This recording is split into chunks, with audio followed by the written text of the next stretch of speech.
ఆహ్వానించాల్సిందిగా మరి కోరుచున్నాం.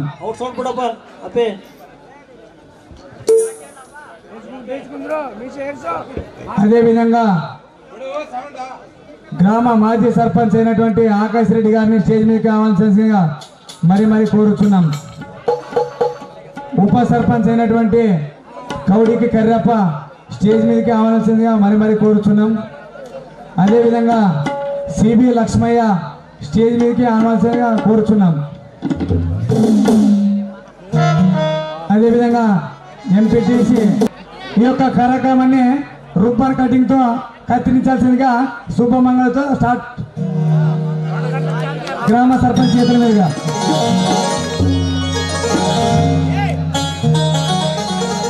దయచేసి గ్రామ పెద్దలందరూ దయచేసి ఈ యొక్క కార్యక్రమాన్ని చూడవలసిందిగా ఒక 10 నిమిషాలు సహకరించండి. ఇంకా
ಈ ನಮ್ಮ ಮನೆತನವನ್ನ ಕಣ್ಣಲ್ಲಿ ಕಡಿಟ್ಟು ಕಾಪಾಡೋ ಭಾರ ನಿನ್ನೆ ನೋಡಿದೆ ತಾಯಿ. ತಂದೆ ಮಳೆ ಹಾಯದೆ ರೈತರ ಕೂಗು ನಿನ್ನ ಕಿವಿಗೆ ಕೇಳಿಸಿದೆ, ನೀನು ತುಳಿದಲ್ಲಿ ಕುಳಿತಿರುವೆಯಾ? ರೈತರು ಎಷ್ಟೋ ಸಾಲವಲ್ಲನ್ನು ಮಾಡಿ ಭೂಮಿ ತಾಯಿ ತಂದು ಬೀಜವನ್ನ ಬಿತ್ತಿದ್ರು. ಆದ್ರೆ ಬೀಜ ಬಿತ್ತಿದ 1 ತಿಂಗಳು 2 ತಿಂಗಳು ಗೊತ್ತಿದ್ರು ಸಹಿತ ನಿನ್ನ ಕರುಣೆ ಕಣ್ಣು ನಮ್ಮಂಥ ರೈತರ ಮೇಲೆ ಬೀಳ್ತಾ ಇಲ್ಲಪ್ಪ. ಇದೇ ರೀತಿ ಆದ್ರೆ ನಮ್ಮಂಥ ಬಡವರು ರೈತರು ಹೇಗಪ್ಪ ಬದುಕಬೇಕು? ಮಳೆರಾಯ ಹೇಗೆ ಬದುಕಬೇಕು?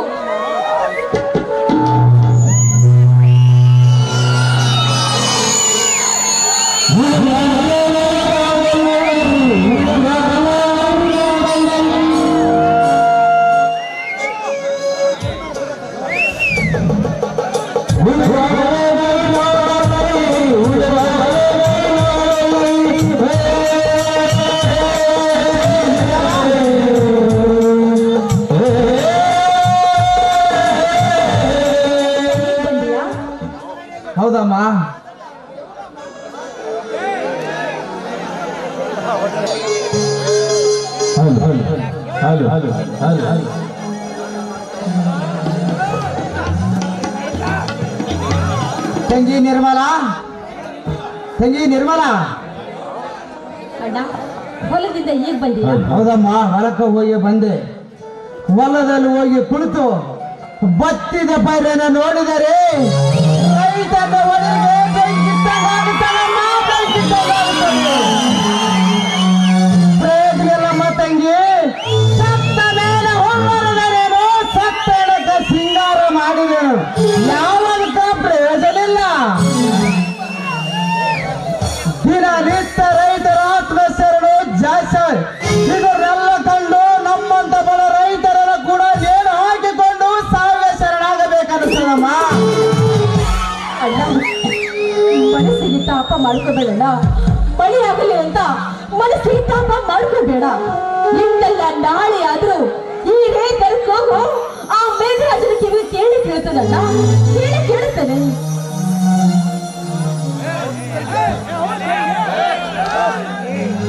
ಅಣ್ಣ ಎಂತ ಹೇಳ್ತಾನೆ ಮಾತನಾಡ್ತೇನೆ ನಾನೇನು? ಕೈಕೊಟ್ಟರೆ ಸಾಲ ಶರಣಾಗಬೇಕೆ? ಸಾಲಕ್ಕೆ ನೇರಕ್ಕೆ ಗಂಡಸುವಲ್ಲಣ್ಣ. ನರಸತ್ತ ನಾಮರ್ಥ ದೇವರು ಕಾದಂತೆ ಹೇಳ್ಕೊಟ್ಟಿದ್ದಾರೆ. ಈ ಊರದೇ ಆಗಲಿದ್ದರು ಇನ್ನು ಒಂದು ಊರಿಗೆ ಹೋಗಿ ಆದರು ದುಡದು ಜೀವನ ಸಾಗಿಸೋಣ. ಶಂಕರ್ ಎಲ್ಲಿಗೆ ಹೋಗಿ ದುಡಿದರೇನಪ್ಪ? ಹಾಗಲ್ಲ ದುಡಿದರೆ ನಮ್ಮ ಬಟ್ಟಿಗೆ ಮಾತ್ರ ಸಾಲೋದಿಲ್ಲ. ಇಲ್ಲ ಸಾಲ ಹರಿದುಕೊಳ್ಳೋದು ಹೇಗೆ? ಅಣ್ಣ ಸಾಲಕ್ಕೆ ಚಿಂತಿಸಿ ಸಣ್ಣಾಗಿ ಬರೋಬೇಡ. ನಮ್ಮ ಭಾರತ ದೇಶದ ಆರೋಗ್ಯ ಸಿಲುಕಿರುವಾಗ ಇನ್ನು ನಮ್ಮಂತ ರೈತರು ಸಾಲ ಮಾಡುದು ತಪ್ಪೇ. ನೋಡೋಣ, ಸಾಲ ಮಾಡಿದವನು ಅರಿದು ಸಾಯಲಿಲ್ಲ, ಗಳಿಕೆ ಮಾಡುವುದು ಕಟ್ಟಿನೊಂದು ಸಾಯಲಿಲ್ಲ. ಈ ಜೀವನ ಇರುವವರೆಗೂ ಗಂಡ ಸಾಗಿ ದುಡಿದು ಸಾಲ ತೀರ್ಸೋಣ. ಕೈಯಲ್ಲಿ ಎಣ್ಣೆ ಹಿಡ್ಕೊಂಡು ಬಂದಿದೀಯಾ? ಹೌದಮ್ಮ. ತಂಗಿಗೆ ಏನಾದರೂ ತಗೊಂಡ್ ಬಂದಿದೀಯಾ? ಹೌದಮ್ಮ ತಂಗಿ, ನಿನಗಾಗೆ ತಂದಿದ್ದು. ಶಂಕರ್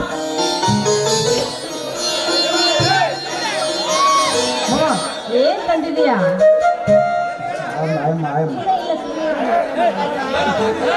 ಸೀರೆ ತಂದಿದ್ದೆ.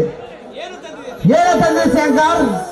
ಅಣ್ಣ, ಒಬ್ಬರ ಹೆಣ್ಣು ಮಕ್ಕಳಿದ್ದರೆ ಅವರಿಗೆ ಹೊಸ ಸೀರೆ ಉಡಿಸಿ ಅವಳ ಮನಸ್ಸನ್ನು ಆನಂದ ಪಡಬೇಕಂತ ಅವರಿಗೆ ಊರಾಗಿರುವ ಎಲ್ಲ ಹೆಣ್ಣುಮಕ್ಕಳಿಗೂ ಸೀರೆ ಮಾಡಿದ್ದರು. ನಾವು ಕೂಡ ನಮ್ಮ ತಂಗಿಗೆ ಹೊಸ ಸೀರೆ ಉಡಿಸಿ ಈ ನನ್ನ ಮಗನ ಹೆಣ್ಣಿನ ಆನಂದವಾಗಿಡಬೇಕಂತ ಸೀರೆ ತೆಗೆದುಕೊಂಡು ಬಂದೆ. ಛೀ, ಹೋಗೋಣ ನೀನು. ಅಲ್ಲ ಅಣ್ಣ, ಸುಮ್ಮನೆ ಇಷ್ಟೊಂದು ಕಿಂಪತ್ತಿ ಸೀರೆ ಯಾಕಣ್ಣ ತರೋದಕ್ಕೆ ಹೋಗಿದ್ದೆ? ನಮ್ಮ ಒಂದು ವಾರದ ಊಟಕ್ಕಾದ್ರೂ ಆಗ್ತದಿಲ್ವೇ? ಹುಚ್ಚಮ್ಮ, ನಿನ್ನ ಸಂತೋಷಕ್ಕಿಂತ ಒಟ್ಟಿಗೆ ಊಟ ಹಾಕಿಕೊಳ್ಳದೆ ಹೆಚ್ಚಂದೆ. ನೋಡಮ್ಮ, ಒಟ್ಟಿಗೆ ಇರದಿದ್ದರೂ ಈ ಸಮಾಜಕ್ಕೆ ಗೊತ್ತಾಗೋದಿಲ್ಲ. ಅದೇ ಒಂದು ಹೆಣ್ಣಿಗೆ ಮಾಡೋ ಸಂಪ್ರದಾಯ ಮಾಡದಿದ್ದರೆ ಈ ಸಮಾಜ ಏನಂತ ಗೊತ್ತೇನಮ್ಮ? ಇಬ್ಬರು ಅಣ್ಣಂದರಿದ್ದರು ಕೂಡ ತಂಗಿಗೆ ಒಂದು ಹೊಸ ಸೀರೆ ತಂದು ಉಡಿಸುವ ತಿಮ್ಮತ್ತಿಲ್ಲದ ನಾಮರ್ದರು ಅಂತ ಕಾಕಿ ನಗುತ್ತದೆ. ಅಣ್ಣ, ಈ ಸಮಾಜ ಜನರ ನಿಂದನೆ ಕಿವಿಗೆ ನಾವು ಆ ಮಾತಿಗೆ ಕಿವಿ ಕೊಡಬಾರದು. ನಮ್ಮ ಹೊಟ್ಟೆಗೆ ಬಟ್ಟೆ ಕಡಿಮೆ ಬಿದ್ರೆ ಸಮಾಜ ಜನ ಏನು ತಂದು ಕೊಡೋದಿಲ್ಲ ಯಾರು ನಮಗೆ. ಅದಲ್ಲದೆ ನಿನ್ನ ಹೆಣ್ಣಿದ್ರ ಗುಣ ಎಂಥದ್ದು ಅಂತ ನನಗೆ ಚೆನ್ನಾಗಿ ಗೊತ್ತು. ಇಂಥ ಬರ್ತನಲ್ಲಿ ಸಹಿತ ತಂಗಿನ ಬಂಗಾರದಂತೆ ಜೋಪಾನ ಮಾಡ್ತಾ ಇದ್ದೇವೆ. ನೀವಿಬ್ರು ನನ್ನೆರಡು ಕಣ್ಣುಗಳಿಂದ ಹಾಗೆ ಅಣ್ಣ. ತಂಗಿ, ಈ ಎರಡು ಕಣ್ಣುಗಳು ಯಾವದ ಕಾಂಕಂತ ಬರೆದು ಕಾಯ್ದುಕೊಂಡು ಹೋಗೋದು ನಿನ್ನ ಕರ್ತವ್ಯ. ಶ್ರೀಮಂತ ವರನನ್ನ ನೋಡಿ ನಿನ್ನ ಮದುವೆ ಮಾಡಿ ಸುಪತ್ತಿಗೆ ಬೇರೆ ತೇರಾಡಿಸುವಂತ ಮಾಡುವುದು ನಿನ್ನ ಕರ್ತವ್ಯ. ಆ ಮದುವೆ ಸುದ್ದಿ ಈಗೆಲ್ಲ ಬೇಡ. ನೋಡಿ, ಇವತ್ತು ರಕ್ಷಾಬಂಧನ ದಿನ. ನಿಮ್ಮಿಬ್ಬರು ನಾನು ರಾಖಿ ಕಳ್ತೀನಿ, ಬನ್ನಿ. ಹೇಳಿಯಮ್ಮ, ಊಟ ಮಾಡಿ ಮುಂದಿನ ಅಣ್ಣ. ಊಟ ಮಾಡೋಕ್ಕಿಂತ ಮೊದಲು ತಂಗಿ ಕಂಠದಿಂದ ಒಂದು ಇಂಪಾದ ಗೀತವನ್ನು ಕೇಳಬೇಕ ಸುಂದಾಯಿ. ತಂಗಿ, ಈ ಅಣ್ಣಂದಕ್ಕೋಸ್ಕರ ಒಂದು ಹಾಡು ಹಾಡೇನಮ್ಮ.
ಬರ್ರಿ ಊಟ ಮಾಡಿರಂತ ಹಸಿವಾಗೈತಿಲ್ಲ ಏನು ಊಟ ಮಾಡ್ತೀರಿ ಇವತ್ತ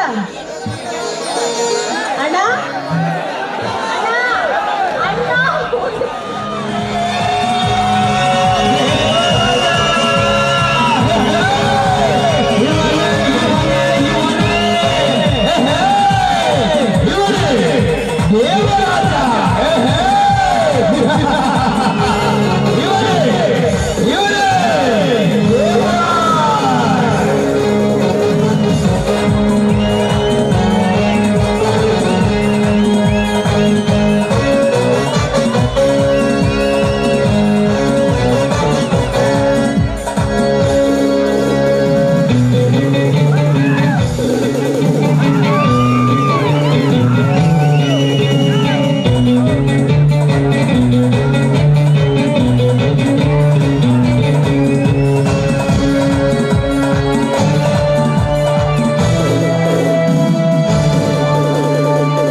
ಬೆಳೆದ ಬೆಳೆದು ಬೆಳರಿಂಗಳಂತೆ ಕಾಣುವ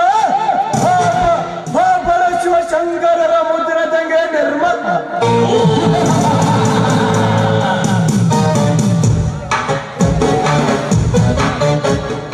ಈ ದೈತ್ಯ ಗುಣ ದೇವರಾಜರ ಪ್ರೇಯಸಿ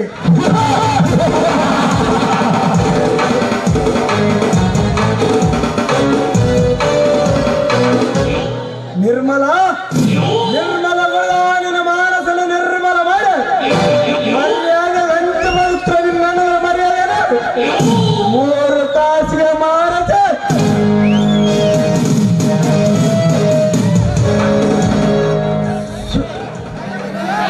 ಸುಂದರ ಸುಕನ್ಯಾವಾಗ ನಿನ್ನಂತ ನನ್ನ ಶಿವರನ ಇಟ್ಕೊಳ್ಳಿದರೆ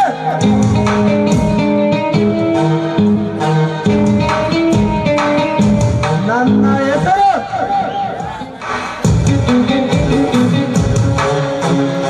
ದರದಲ್ಲಿ ನಿಮ್ಮಂತ ಸುರ ಸುಂದರಿಯ ನಾಮಕ್ಕೆ ಭಂಗ ತರುವ ದಂಡನಾಗ ದೇವರಾಜನೇ ಅಲ್ಲ.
ಇವನ ಈ ಪೊಲೀಸ್ ನೌಕರಿ ಅಂತ ಯಾವ ಬಿಡಾರಿ ಮಂಗ್ಯ ಮಕ್ಕಳು ಮಾಡ್ಯಾರಿ.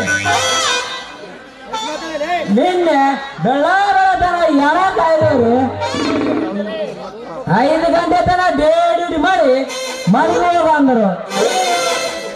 ಇಲ್ಲಿ ನೋಡಿದ್ರೆ ಒಂದೊಂದು ಗಿರಾಕಿ ಬರುವನು. ಯಾವದಾರ ಗುಡಾರ 1,000 ರೂಪಾಯಿ ಎತ್ತಿ ಒಂದು ಬೀರಪ್ಪ ಒಳಗಡೆ ಹೋಗಿ ಮಾಡ್ಕೊಂಡ್ ಬರ್ತಾನೆ.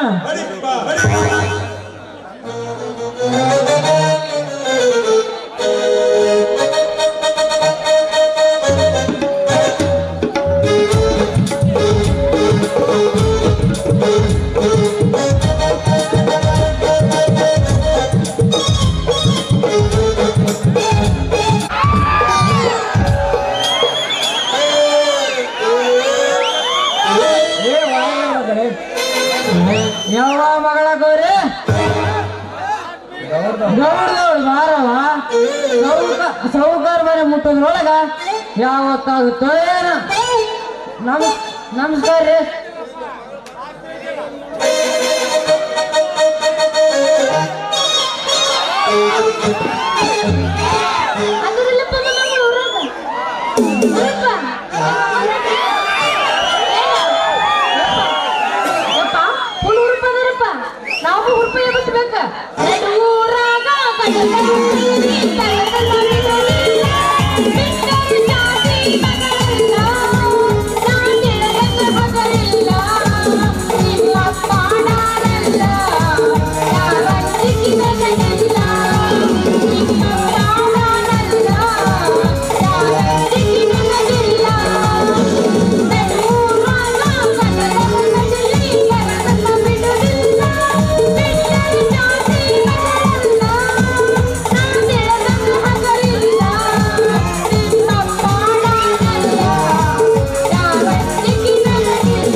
ನಿನ್ನ ಫೋನ್ ನಂಬರ್ ಕೊಟ್ರ ಬರ್ತೈತಿ ಪುಣ್ಯ ಲಂಗ ನೋಡದ ಗೊತ್ತಾಗೋದಿಲ್ಲ ಹಂಗ ನಿನ್ನ ಫೋನ್ ನಂಬರ್ ಕೊಟ್ರ ಬರ್ತೈತಿ ಪುಣ್ಯ ಪ್ಯಾಂಟ್ ಸೀದಾ ಐತಲ್ಲ ನಿಂದ ಯಾಕೆಲ್ಲ ಹರಿದೈತೆ ಒಂದು ಹರಿದೈತಿ ಪ್ಯಾಂಟ್ ನೀ ಅದಿಯ ತುಂಟ ತಿನ್ನ ಸಾಕಿ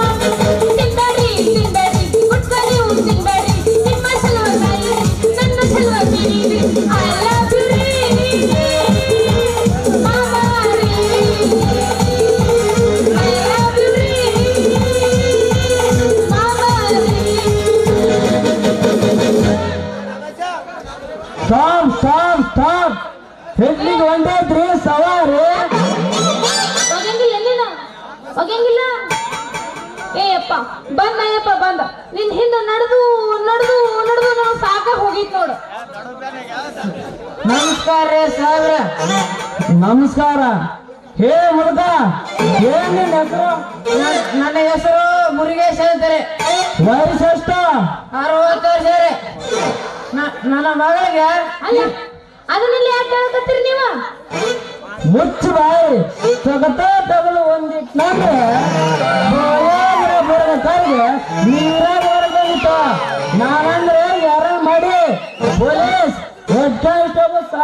ಸಾಧು ಅಂತ ಸಾಧು ಅಂದ್ರ ಆ ಪಿಕ್ಚರ್ ಒಳಗ ಕಾಮಿಡಿ ಮಾಡ್ತಾರಲ್ಲ ಆ ಸಾಧು ಏನ್ರಿ ನೀವು ಅಲ್ಲ ಸಾಧಕೋಗಿಲ್ಲ ನಾನು ಸಾಧು ಪೊಲೀಸ್ ಹೇಳೋ ಮುರುಗ ವಯಸ್ಸೆಷ್ಟು ನಿನಗ ನನಗ 60 ವರ್ಷ ರೀ. ನನ್ನ ಮಗಳಿಗೆ 22 ವರ್ಷ ರೀ.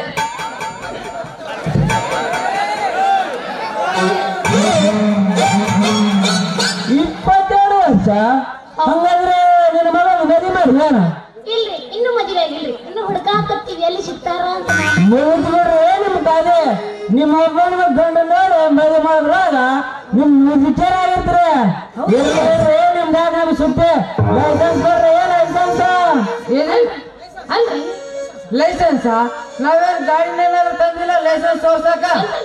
ಲೇ ಹುಡುಗ ಬೆಂಡೆತ್ತಿ ಕೊಂಡಿ ಬಂದ್ರೆ ತಂದಿರ್ತಂಗೆ ನಿನ್ನ ಗಾಡಿ ಲೈಸೆನ್ಸ್ ಕೇಳಿಲ್ಲ ಈ ರೋಡ್ ಮ್ಯಾಗ ನಡ್ಕಂತ ಬಂದಿರಲ್ಲ ಅದಕ್ಕ ನಿಮ್ಮ ಲೈಸೆನ್ಸ್ ಕೊಡ್ರಿ ಅಂದೆ ಅಲ್ರಿ ಇಲ್ಲ ಹಾದಿ ಮ್ಯಾಗ ಅಡ್ಡಾಡಕ್ನು ಈಗ ಲೈಸೆನ್ಸ್ ಬೇಕೇನ್ರಿ ಕೇಳಿಲ್ಲ ನಾ ಹುಡುಗಿ ಲೈಸೆನ್ಸ್ ಇಲ್ಲದ ಅಡ್ಡಾಡ್ದವ್ರನ್ನ 10 ತಿಂಗಳ ಜೈಲಿಗೆ ಒತ್ತಿ 10,000 ದಂಡ ತಗೊಂಡು ಹೊರಗ್ ಬಿಡ್ತೇವೆ ಈಗ ಲೈಸೆನ್ಸ್ ತೋರಿಸಿರು ಇಲ್ಲ ಕೇಸ್ ಬರ್ಲು ಯಪ್ಪ ಸಾಹೇಬ್ರೆ ಮನುಷ್ಯರು ಅಡ್ಡಾಡಕ್ ಮತ್ತೆ ಲೈಸೆನ್ಸ್ ತೆಗಿಸ್ತಾರ ಅಂಬೋದು ನಮ್ಗೆ ಗೊತ್ತಿದ್ದಿಲ್ರಿ. ಇನ್ನೊಮ್ಮೆ ಬರ್ಬೇಕಂದ್ರೆ ಲೈಸೆನ್ಸ್ ಇಟ್ಕೊಂಡೇ ಬರ್ತಾರೆ. ನಾವ್ ಬಿಟ್ಬಿಡ್ರಪ್ಪ ನಿಮಗೆ ಕೈ ಮುಗಿತೀವಿ. ಸರಳ ಲೈಸೆನ್ಸ್ ತೋರಿಸ್ರು ಇಲ್ಲ ಈ ನನ್ನ ಲಾಟಿ ಏರ್ಸ ಬರೋದ ಏರ್ಸನ ಅಂದ್ರೆ ನವಕ್ರಮ ಎಣ್ಣೆ ಕುಡ್ದವ್ರ ಬಾಯಾಗ ಬುರ್ಗಂಗ್ ಬರ್ತ ಹಂಗ ತಂದೆ ಮಗಳ ಬಾಯಾಗ ಬುರ್ಗ ಬರ್ತ ಲೈಸೆನ್ಸ್ ಕೊಡ್ರಿ ಅಲ್ರಿ ಅಲ್ಲ ಮಪ್ಪ ಅದಲ್ಲ ಸ್ವಲ್ಪ 95 100 ವಯಸ್ಸಿನ ನಮ್ಮ ಅಪ್ಪಗ 63 ಜಾಸ್ತಿ ರೀ ಆಮೇಲೆ ಕೊಡ್ತೀನಿ ನಾವು ಲೈಸೆನ್ಸ್ ಯಪ್ಪ ಏಯಪ್ಪ ಏನೋ ಮಗಳ ಇನ್ನು ಒಂದು ಹೇಳ್ಬೇಕು ನಾನು ಈ ನನ್ನ ಮಕ್ಕಳು ಪೊಲೀಸರು ಲಾಠಿ ಕಾಡ್ದ ಮನಸ್ಸು ಮಾಡ್ಲಿದ್ದಾಗ ನಿನ್ನ ಕೈ ಮೇಲೆ ಡ್ಯೂಟಿ ಮುಗಿಸ್ಕೊಂಡು ಬಾ. ನಾನು ಹೋಗೋ ಯಪ್ಪ ನಿಂದ್ರು ಒಂದು ಸ್ವಲ್ಪ ಅವಸರ ಮಾಡ್ಬೇಡ ಅವಸರ ಮಾಡ್ರೆ ನನಗೂ ಅವಸರ ಆಗ್ತೈತಿ ಅವಕಾಶ ಮಾಡೋಣ 6 ಮುಗಿಸೋ ನಾಟಕ ಯಪ್ಪ ಇದ ಪೊಲೀಸ್ನಾಗ ಐತಿ ಇದಕ್ಕೆ ಲಂಚ ಬೇಕು ಕೆಲಸ ನಡೆಸೋಣ ನಾನು ಅವನಿಗೆಲ್ಲ ಮನಾರ ಚಂದ ಮಾಡಿ ಮುಗಿಸಿ ಬರ್ತೀನಿ ಆಯ್ತಪ್ಪ. ಯವ್ವ ಮಗಳ ಈ ನನ್ನ ಮಕ್ಕಳು ಪೊಲೀಸರ ಕಡೆ ಲಾಠಿ ಕರೆದ ಮನಸ್ಸು ಮಾಡ್ಲಿದ್ದಾಗ ನಿನ್ನ ಕೈ ಮೇಲೆ ಡ್ಯೂಟಿ ಮುಗಿಸ್ಕೊಂಡು ಬಾ. ಆಯ್ತಪ್ಪ ಯಪ್ಪ ಸಾಹೇಬ್ರೆ ನೀವು ಕೂಡ ನನ್ನ ಮಗಳು ಕೂಡ ಇಲ್ಲೇ ನಿಂದಿರಿ. ನಾನು ಹೋದೋನ ನಮ್ಮ ಸೌಕರ್ ಕೂಡ 100 ರೂಪಾಯಿ ಇಸ್ಕೊಂಡು ನಾನು ಬಂದೇ ಬಿಡ್ತೇನೆ. ಆಯ್ತು ದೌಡ್ ಬಾ. ಏ ಹುಡುಗಿ ನಿಮ್ಮಪ್ಪ ಅಂತ ಹೋದ ನಿನ್ನ ಹತ್ರ ನೋಟ್ ಕೊಡ್ಬೇಕಂತ ಮಾಡಿದ್ರಿ ಸಾಹೇಬ್ರ ಈ ನಿಮ್ಮ ಬ್ಯೂಟಿ ಮೆಚ್ಚಿ ನನ್ನ ಮನಸ್ಸು ನೀರಾಗ ಹೋಗಿತ್ರಿ ಅಯ್ಯಯ್ಯೋ ಮಾಮ ಅಂತೇಳಿ ಈ ಸಾಧನ ಮನಸ್ಸು ಜಾಮ್ ಮಾಡಿದ್ದಲ್ಲ ಹುಡುಗಿ ನೀನು ಅವನ್ನೆಲ್ಲ ಕೊಡೋದು ಬೇಡ, ಲೈಸೆನ್ಸ್ ತೋರಿಸೋದು ಬೇಡ. ಈ ಸಾಧನ ಕೈ ಹಿಡಿದು ತನಿಸು ಈ ಪೊಲೀಸ್ ಮಾವನ ಮನ್ಸನ. ಹೌದೇನ್ರಿ? ಹಂಗಾರ ಚಾಲು ಮಾಡ್ಬೇಕು. ಇಲ್ಲ ಮುಂದೆ ಬಾ ನೀ ಏನು ಮಕ್ಕೊಂಡ್ಬಿಟ್ಟಿ? ಯಾಕೆ ಹಂಗ್ಯಾಕ್ ಮಾಡಕತ್ತಿ? ಇಲ್ಲಿ ಕೇಳಬಮ್ಮ, ಏನಿದ್ರು ಬರೀ ಹುರುಪನ್ನ ಜಾಡ್ಸ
ನೋಡ್ದವ್ರಿ ಈ ಸಾವಿರ ಕೈ ಹಿಡ್ದು ಬಂದಿದ್ನ ಅಂತ ಹೇಳಿ ನಾಳೆಗೆ ಏನಾರ ಲೈಸೆನ್ಸ್ ಇಲ್ಲಿದ್ದ ಬಂದೆ ಅಂದ್ರೆ ಈ ನನ್ನ ಲಾಟಿಗೆ ಡ್ಯೂಟಿ ಕೊಡ್ಬೇಕಾಗತ್ತ ಹುಷಾರ್. ಆಯ್ತಾಯ್ತು, ನಾನೆಲ್ಲ ಬರಲ್ಲ. ಬಾಯ್ ಟಾಟಾ ಟಾಟಾ ಬಾಯ್ ಗೀತ ಬಾಯ್ ಗೀತ. ನನಗೇನ್ ಬೇಕು ಊಟ ನೀನೇ ಹಿಡ್ಕೋ ನಾವು ಏ ಮಾಮ ಬರ್ತಾನ ನೋಡ ಸ್ಟೇಜಿನ ಮೇಲೆ ಸದ್ಯ ಮಾಮ ಬರ್ತಾನ ಸ್ಟೇಜಿನ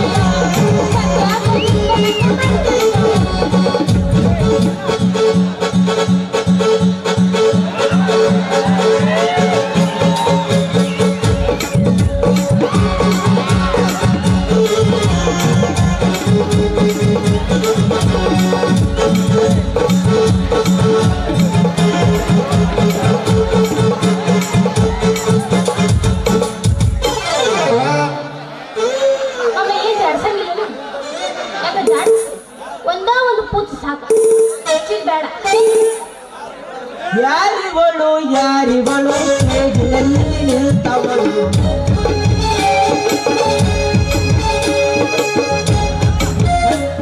ಸ್ಟೇಜಿನಲ್ಲಿ ನಿಂತು ನನ್ನ ಕೈ ಮಾಡಿ ಕರೆಯುವಳು ನಾನು ಓಡಿ ಬಂದೆನು ನೀಲಿವಳು ಚಂದ ನೀಲಿವಳು ಚಂದ ಹುಡುಗ ನಿನ್ನ ಹತ್ತಿರ ಅದೇನೈತಿ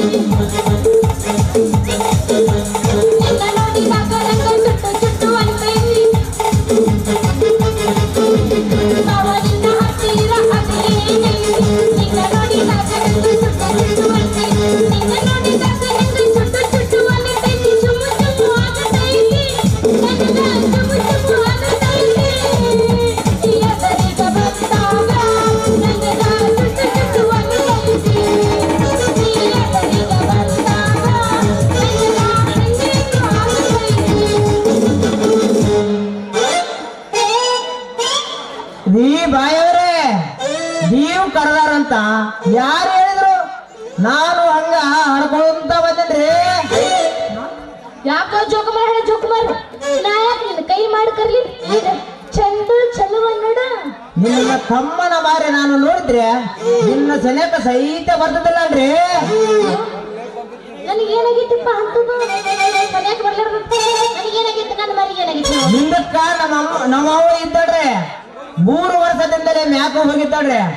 ಆ ಮುದುಕಿ ಮಾರಿ ಇರೋದು ಒಂದ, ನಿನ್ನ ಮಾರಿ ಇರೋದು ಒಂದ ನೋಡ್ರಿ. ಏ ಸತ್ಯನ ಸಾಲಿ ಬಿಡಕ್ ಬರ್ಲಿ ಮರಗಿ ನಮ್ಗೆ ಚಟ್ನಿ ಚೋಳ ಬಿಟ್ಟು ಮ್ಯಾಕ ಹುಡುಗಿ ಯಾಕಲ ಮುಲ್ಲ ಹಳೆ ಮುಲ್ಲ ಏನದ 100 ವಯಸ್ಸಿನ ಮುದುಕಿಗೆ ಇಂತ 16 ವಯಸ್ಸು ಹುಡುಗಿ ಹೊಲಿಸ್ತ್ಯಾ? ಯಾಕ ಹೆಂಗ್ ಕಾಣಕತ್ತೈತಿ? ನಾ ಹೊರಗ್ ಕಾಲಿಟ್ಟಿದ್ರೆ ಸಾಕ ನಿಮ್ಮಂತ ನಾಯಿಗಳು ಜಲ್ಲಿ ಸುರ್ಸ್ಕೊಂಡ್ ಬೆನ್ನ ಹತ್ತಾವ. ಬೆನ್ನ ಹತ್ತವ್ರಿ ಮತ್ತೆ ಅದು ಶಾಸ್ತ್ರನೇ ಐತಲ್ರಿ. ಎಣ್ಣೆಯಿಂದ ಕೋಣ, ಹೆಣ್ಣು ನಾಯಿನಿಂದ ಗೊಂಡ ನಾಯಿ. ನಿನ್ನ ವಯಸ್ಸಿಗೆ ಬಂದ ಹುಡುಗಿಯಿಂದ ಹುಡುಗರು ಬೆನ್ನ ಹತ್ತದವ್ರಿ ಮತ್ತೆ. ಅಲ್ಲ ಮಮ್ಮ ಜೊಲ್ ಹೊರಕತ್ತಂದ್ರೆ ಹೊಲಿಗೆ ಹಾಕಿ ಬಿಡ್ತೀನಿ ನಾನು ಅದಕ್ಕೆ. ಹೋಲಿಗೆ ಹಾಕಕ್ಕ ನಿಮ್ಮ ಹತ್ರ ಎಲ್ಲೈತ್ರಿ ಸೂಜಿ? ಸೂಜಿಗೆ ಬರ್ಬೇಕು ನಮ್ಮ ಹತ್ರ ಬಾಡಿಗೆ. ಅಯ್ಯ ಮಾಮ ನಿನ್ನಂತ ಯಾಕೆ ಬರ್ಲಿ ನಾನು? ಅಲ್ಲ ಅಂಗಡಿನಾಗ ಬಂದನಲ್ಲ ಅವನಂತೆ ಕದೋ ಸೂಜಿ ತರಕ್ ಹೋಗಿ ನಾನು 10 ಸೂಜಿ ಕೊಡ್ತಾನಂತೇಳಿ ಅವನ ಹತ್ರ ತಗೊಳಕ್ ಹೋದ್ಯ. ಅವನ್ ಯಾಕಂದ್ರೆ ಇಷ್ಟ ಹಾಕಿಟ್ಟು ಬಹಳ ದಿನ ಆಯ್ತು. ಆ ಸೂಜಿಗೆ ಈಗ ಜಂಗ ಬಂದೈತೆ, ನಡೆಯಂಗಿಲ್ಲ. ನಡೆಸ್ತೀನಿ ನಾನು. ಸೂಜಿ ಗೀಜಿ ಬೇಕಾದ್ರೆ ನನ್ ತಾಕ ಬಾ, ಹಗ್ಗಾದಿ ಒಳ್ಳೆ ಸೂಪನ ಸೂಜಿ ಕೊಡ್ತೇನ್ರಿ. ಅಲ್ಲ ನೀನ ಸೂಜಿ ಮಾರೋದೇನ? ಅಲ್ಲ ಡಬ್ಬಣ ಮಾರವ, ಡಬ್ಬಣ ಮಾರವ, ದಪ್ಪಡ ಮಾರವ. ಏ ಹುಚ್ಚಿ ಕಾಣುವುದನ್ನ ಕೈಯ ಕತ್ರಿ ಕೊಳ್ಳ ಟೇಪು ಎಲ್ಲೈತಿ ಎಲ್ಲೈತಿ ಎಲ್ಲ ಸುಳ್ಳು ಬೇಡ ನೀನು ತಗೊಂಡ್ ಹೋಗ್ ಮೊದಲು ಎಲ್ಲೈತಿ ಅದು ಅಂದ್ರ ನೀನು ಇದು ಇವ್ರನ್ನ ಹೇಳಾರ ಇವ್ರ ತರ ಆಗೋವಂತವ್ರಿಗೆ. ಅಂದ್ರೆ ನಿನ್ನ ಹೆಸರೇನು? ನನ್ನ ಹೆಸರ ನಾನ್ ಕೇಳೋದಿಲ್ರಿ ನೀವ್ ಕೇಳಿದ್ರಿ. ನಿನ್ನ ಹೆಸರು ಏನ್ರಿ? ನನ್ನ ಹೆಸರು ಕೃಷ್ಣ ಅಂದ್ರೆ. ನನ್ನ ಹೆಸರು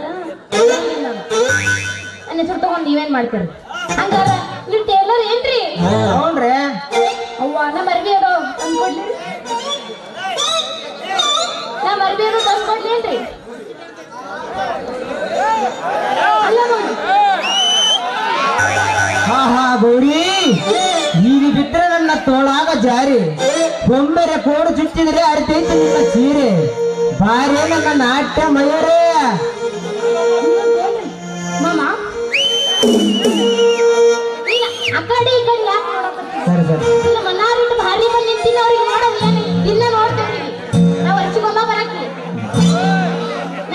ನೋಡ್ಬೇಕಪ್ಪ ಅಲ್ಲೇ ನೋಡ್ತಿ ಇಲ್ಲಿ ನೋಡಿ ಇಲ್ಲಿ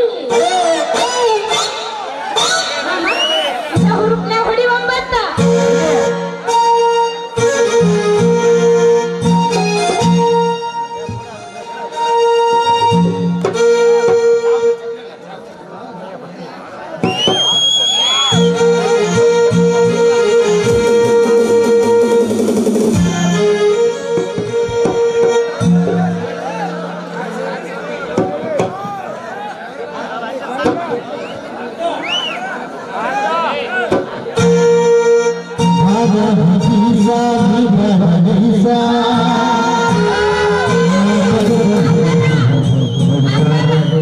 ಮಗನಿಗೆಲ್ಲಪ್ಪ ದುದುನಿ ಹಾಕಿ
ಮಾಡ್ತಾನ ಹಂಗ ಲವ್ ಮಾಡ್ಬೇಕ ಲವ್ ಮಾಡಿದ್ರೆ ಮಕ್ಕಳು ಆಗ್ಬಾರ್ದು ಹಂಗ ಲವ್ ಮಾಡ್ಬೇಕು ಮಾಮ ಇನ್ನೊಂದು ಅಂಬಿಕಾ ದುದ್ನಿ ಇನ್ಸ್ಟಾಗ್ರಾಮ್ ಫಾಲೋ ಮಾಡ್ರಿ ಮಾಮಗಳೇ ಅಂಬಿಕಾ ದುದ್ನಿ ಮಾಡಿದವ್ರ ಅಷ್ಟ ನಮ್ಮ ಮಾಮಗಳಿದ್ದಾಗ ಉಳ್ಕಿದವ್ರು ನಮ್ಮ ಕಾಕುಗಳಿದ್ದಾಗ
ಅಪರೂಪಕ್ಕಾಗಿ ಈ ದಾಸನ ಬೆಟ್ಟಿಗೆ ಬಂದೆ.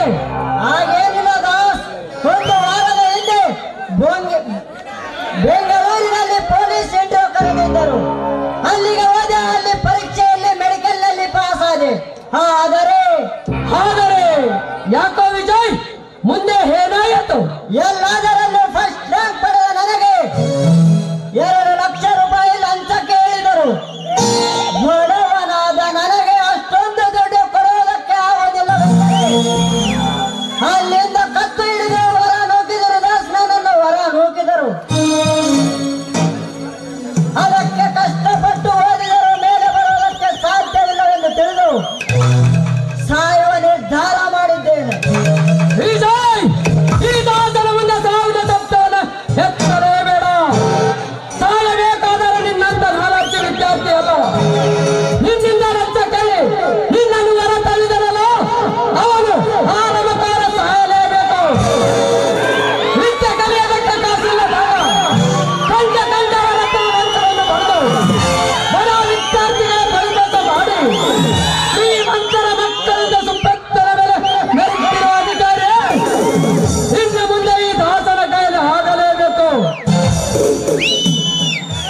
ಸಾಧ್ಯವಿಲ್ಲ ದೋಸ್. ಈಗಾಗಲೇ ಆ ಸೀಟಿಗೆ MLA MP ಗಳ ಮಕ್ಕಳು, ದೊಡ್ಡ ದೊಡ್ಡ ಅಧಿಕಾರಿಗಳ ಮಕ್ಕಳು ಅವರು ಕೇಳಿದಕ್ಕಿಂತ ಹೆಚ್ಚು ಲಂಚವನ್ನು ಹಿಡಿದುಕೊಂಡು ನಿಂತಿದ್ದಾರೆ. ಹೀಗಿರುವಾಗ ಸಾಧ್ಯವಿಲ್ಲ. ಈ ದಾಸರಿಗೆ ಅಸಾಧ್ಯವನ್ನದೇ ಯಾವುದಿಲ್ಲ. ಹೆಪ್ಪೊಟ್ಟಿನ ಹೆಮ್ಮೆಲೆ ಕಲಿತು ಎಂಪಿಗಳ ಕೇಳಿದಷ್ಟು ಲಂಚವನ್ನು ಕೊಡುವೆ. ಶ್ರೀಮಂತರಿಗೆ ಮಕ್ಕಳಿಗೆ ನೌಕರಿ ಕೊಡಿಸುವಿಟಿ. ಚಲಾಯಿಸ್ತಿರುವ ದೊಡ್ಡ ದೊಡ್ಡ ಅಧಿಕಾರಿಗಳಿಗೆ ಇವರೆಲ್ಲ ಯಾರಪ್ಪನ ಮನೆಯ ದುಡ್ಡನ್ನು ಕೊಟ್ಟು ಮಕ್ಕಳನ್ನ ನೌಕರಿಗೆ ಕಳಿಸ್ತಿದ್ದಾರೆ. ಬಡವರ ದುಡ್ಡು, ರೈತರ ದುಡ್ಡು, ಅಮಾಯಕರ ದುಡ್ಡು. ರೈತನಂತ ಕಷ್ಟಪಟ್ಟು ದುಡ್ಡನ್ನು ಗಳಿಸಿದರೆ ಆ ದುಡ್ಡರ ಬೆಲೆ ಏನೆಂಬುದು ಗೊತ್ತಾಗುತ್ತಿತ್ತು. ಆದರೆ ವಿಜಯ್, ನೀನು ಧೈರ್ಯವಾಗಿ ಮನೆಗೆ ಹೋಗು. ನಾನು